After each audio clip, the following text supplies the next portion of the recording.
ધર્મના નામે ધતિંગ કરી મારી સાથે 5 વર્ષ શારીરિક શોષણ કર્યું. મારા પતિ સાથે એમને 14 વર્ષથી સંબંધ હતો અને ધાક ધમકી આપતો કે આ વાત કોઈને તું કરીશ તો હું તારા પતિ અને તારા પુત્રને મારી નાખીશ. મારી શક્તિની તને ખબર છે, હું મહાદેવનો ઉપાસક છું. આવી રીતે મને ધાક ધમકી આપતો. છેલ્લે કંટાળી અને મેં મારા પતિને બધી સત્ય હકીકત જણાવી દીધી. આ મુજબ અમે પોલીસને પણ એમના વિરુદ્ધ કાર્યવાહી કરવા માટે કીધેલું છે, પણ પોલીસ 30 દિવસથી કોઈ કાર્યવાહી એના વિરુદ્ધ કરતી નથી. ગુજરાત તાલુકા રાજકોટ તાલુકા પોલીસ સ્ટેશનમાં અમે અરજી આપેલી છે. ત્યાંથી અમારું નિવેદન લીધું, તેને પણ 5 દિવસ થયા છે. ત્યાંથી પણ કોઈ એના વિરુદ્ધ કઈ કાર્યવાહી કરેલી નથી. અરજી આપ્યાને પણ 30 દિવસ થયા છે. આ શખ્સ કોણ છે અને કેટલા સમયથી તમારા સંપર્કમાં હતો અને કઈ રીતે આખી ઘટના?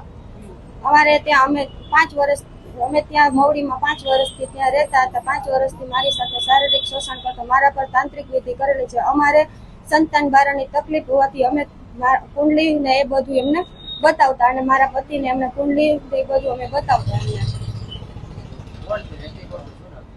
કલ્પેશભાઈ જોશી મારા પતિને એમની સાથે 14 વર્ષથી સંબંધ હતો. અમને ત્યાં રહેવા માટે અમે ત્યાં રહેતા એમની સામે 5 વર્ષથી.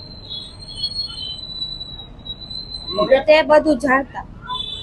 કઈ રીતે તમારી પાસેથી વિધિ કરાવી? શું કહેશો એનાથી? કઈ રીતે વિધિ? એ મને દીકરી કહેતો કે એની ઉંમર 47 કે 48 વર્ષ, તું મારી દીકરી છે. મારા પતિ પણ તેમને બધી કુંડલી અને એ બધું એમને બતાવતા અને એમણે કીધું કે સંતાન બારાની તકલીફ છે. પછી એમને મને આ વાત કરી અને મારા ઉપર તાંત્રિક વિધિ કરી અને મારું શારીરિક શોષણ કર્યું. તાંત્રિક વિધિ કઈ રીતે કરવામાં આવી તમારે? મને બેભાન કરી અને મોઢે સુંઘાડીને. બેભાન કરીને મોઢે સુંઘાડીને.